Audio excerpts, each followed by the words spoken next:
Welcome to Data Xposure, our podcast for data risk leaders like you. Each podcast session, we explore how to effectively navigate the line between extracting value from your data and mitigating data risks effectively. Today, we're going to be talking about how to navigate AI risk effectively. I'm Fahad Diwan, and I'm joined by Dr. Steven Fusco, Data Protection Officer and Senior Counsel at Danone. Let's get into it. So, can I call you Steven? Should I call you Dr. Fusco? It's just fine. So AI means a lot of different things to a lot of different people. In your context, within the context of your role, how do you define AI?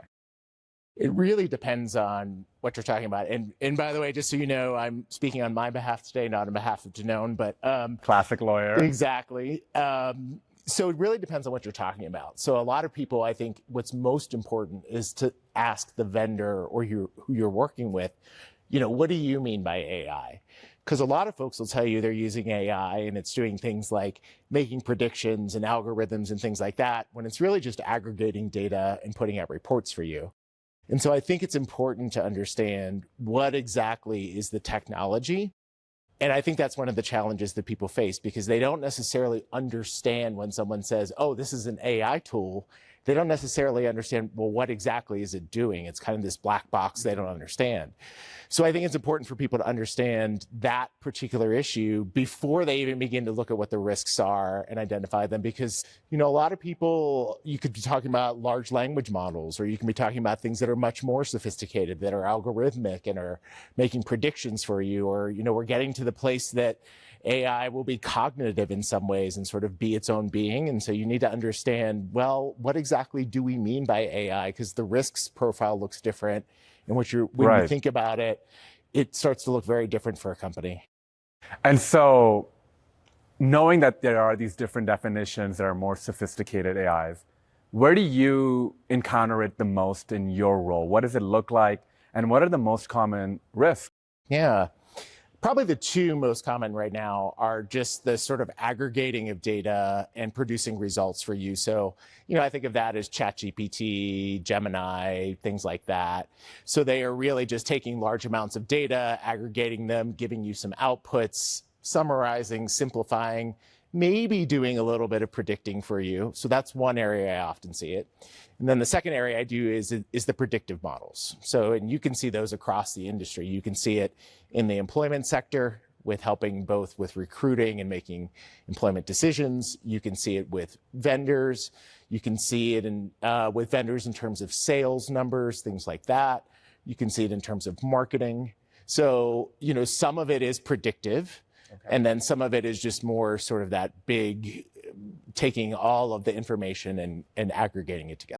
And so with respect to predictive ones, is there an added level of risk? For example, if they're making automated decisions based on the predictions? Oh, yeah, absolutely. So, so in certain states, you're seeing laws come into effect to that, related to that. But also, I think it's important for you to know that out of the box, even if there weren't laws on the books, you're going to want to understand what that technology is doing so that you can do a risk analysis. So let's just use an example that you're using a sales vendor who is going to help you make predictive modeling in terms of pricing. Tons of antitrust implications involved in that. Because if you think about, first of all, what data are they using to feed in to train their model? Right. If they're using your competitor data to do that, that could raise some antitrust implications, because you're relying on confidential information that a competitor has, and it's helping you make predictions in terms of pricing to maybe give you a market advantage. If you're looking at making decisions in employment context, you have to worry about discrimination. Mm-hmm. And so with that then comes, okay, well, what are the guardrails? Right. And I think for me, one of the biggest challenges is a lot of these AI vendors are unwilling to disclose their technology. So they're not willing to give you sort of the way the sauce is made. And so you can't understand effectively, well, what's going into their algorithm to make that decision? And then what risks do I have to mitigate against? And what I'm seeing both globally, you see with the GDPR in the US, is there's a heightened concern about the ethics of AI. And so if you can't test the algorithm to see, is the algorithm being discriminatory? Is the algorithm doing these things that many people would say, oh, that sort of skirts the line of ethics? Then you're in a difficult position. And so you really, really need to work closely with that vendor to make sure you understand how that technology works and to really keep pushing them to provide that information. Because if you don't understand the technology and you just buy it and use it, you're never going to understand the risks. That's a very insightful point. I think being able to have a transparent view of how the model works is both important for the company in managing its own risk, but also there are requirements now requiring companies to be able to disclose to individuals how the AI model works. So, let's ground it in reality. Let's say you have a challenging vendor that's not providing sufficient transparency, and you know that you need that not only for your organization's sake, but also to meet your organization's obligations to others. What practical tips could you offer our listeners to get the information they need to meet their obligation? Yeah, that's a great question. So, one thing I would always suggest is that you always have multiple vendors available at your disposal. So when you're sourcing a vendor, don't just look at one vendor, but look at multiple vendors so that if you do find there's a particular vendor that's being difficult and not giving you what you need, you have several other vendors you can go to who might be more cooperative and might be willing to share more. Second is think about your NDAs. Think about if there's a way that they can disclose that information to you and that you can guarantee the confidentiality of it. They can open that black box up for you. The third is that fortunately, and some may debate this with me, in some states, they're now requiring that the vendors provide Really? Yeah, so California has some legislation that was being considered related to actually disclosing and requiring the disclosure of it. Because in Europe, under the GDPR, there is a transparency requirement. Mm-hmm. In the US, not so much, but some states are choosing to enforce a transparency requirement with AI technology. Okay. So that's another practical point. And then the third is, the joy of my job is that I just provide a risk assessment to an organization. Okay. And there's always a risk-benefit analysis, right? You may never know exactly what that technology does at its core. What you have to ask yourself is, do I know enough that I can mitigate risk enough to move forward with that technology? Or do I feel I just don't know enough about it that I can adequately mitigate risk enough for the organization to move forward with it? And depending on the size of the organization, if you're a young startup and you don't have the FTE and the headcount to be able to do those things and you need the technology, you might say, I'm willing to take on more risk because of the financial burdens that we're facing. Whereas if you're a larger company, you may say, no, that risk is too big for us. We don't want to take on a risk like that until we know more about the technology. Fascinating. So it's more of a holistic picture you take about the business and its operating environment when you assess risk. And are there some risks that really get your flags up? If the technology is doing certain things and you're like, hey, this I need to be even more careful about. I need a greater level of transparency because these elements exist. Yeah, I think there's two things. One is, what is the data that's being fed into the model? Okay. So, am I talking about confidential information? Am I talking about sensitive health information, personally identifiable information? Then I'm going to have a very different way of approaching it because I'm going to want to know a lot about what they're doing with it because ultimately, I'm the controller of that information and I'm passing it on to somebody else to process on my behalf. I think the second thing for me that I always want to think about and raises a red flag for me is that if they're not willing to tell me anything about their technology and I know they're going to be using that information to train their model, that raises a flag for me. So you should always be asking, are they using the information to train their model? And some might simply say, yep, we're going to use it. We have the right to use it and we're going to train our model with it. Then you need to be asking yourself, you're basically paying a vendor for a service and they're benefiting from the use of your data to improve their own service. And that's a problem. The companies, and you need to think about that again. The return on investment may be so big that you say, I'm cool with that. Or it might just be for a company to say, I'm not willing to give you that information for that purpose. So those are probably the two red flags that I often think of. Insightful. Two key red flags.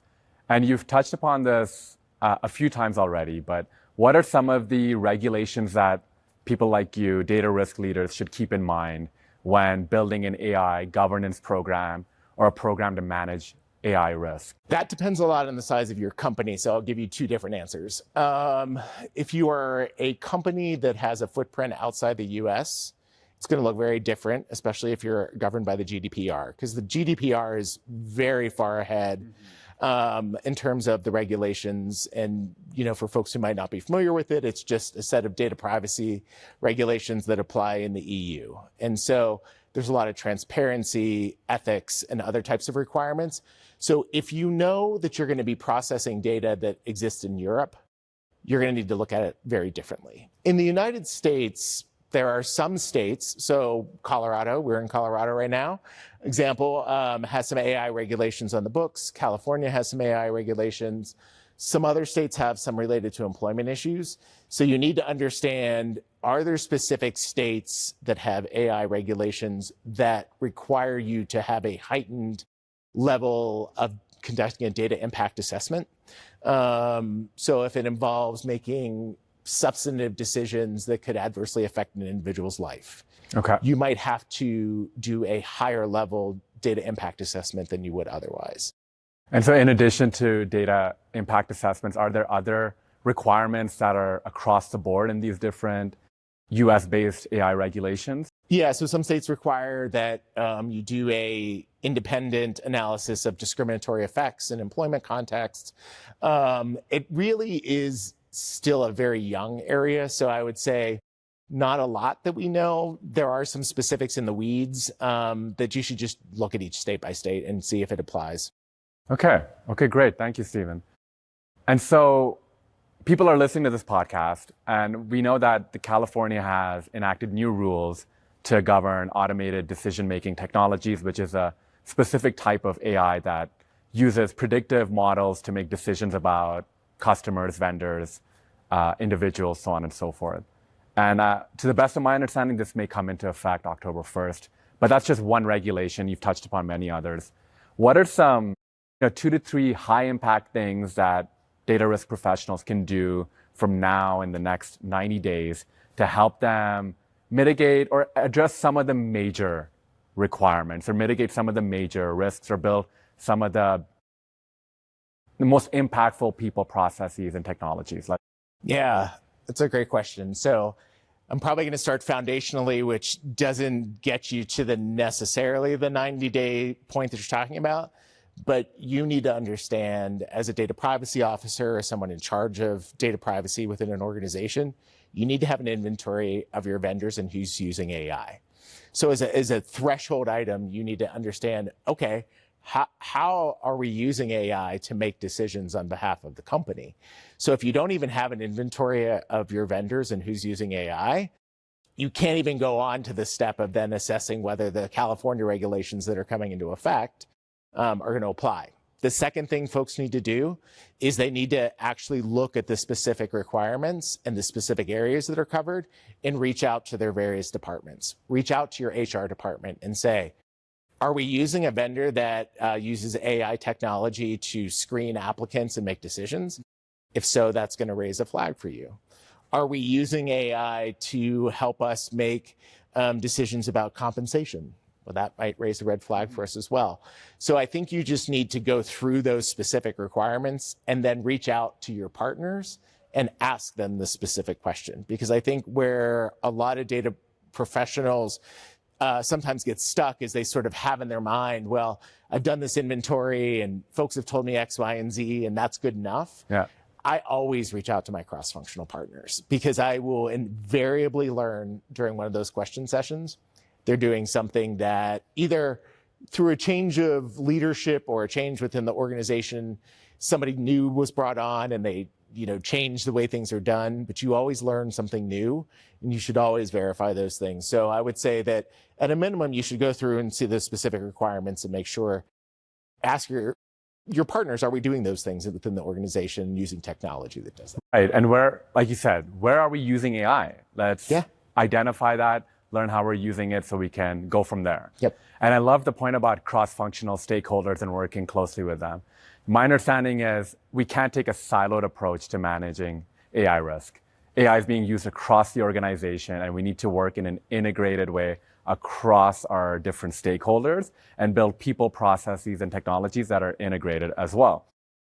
Thank you so much, Stephen. That was a great, you had so many wonderful insights. I hope it was as engaging and insightful for our audience as it was for me. I'm sure it was. And thank you so much to our listeners.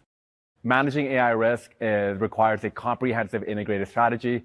Xero is the only platform on the market that provides an integrated and comprehensive solution for privacy, security, and legal professionals. If you enjoyed this podcast, please subscribe and share with your network. Again, I'm Fahad Diwan. Thank you so much for listening, and thank you so much, Stephen, for your time today.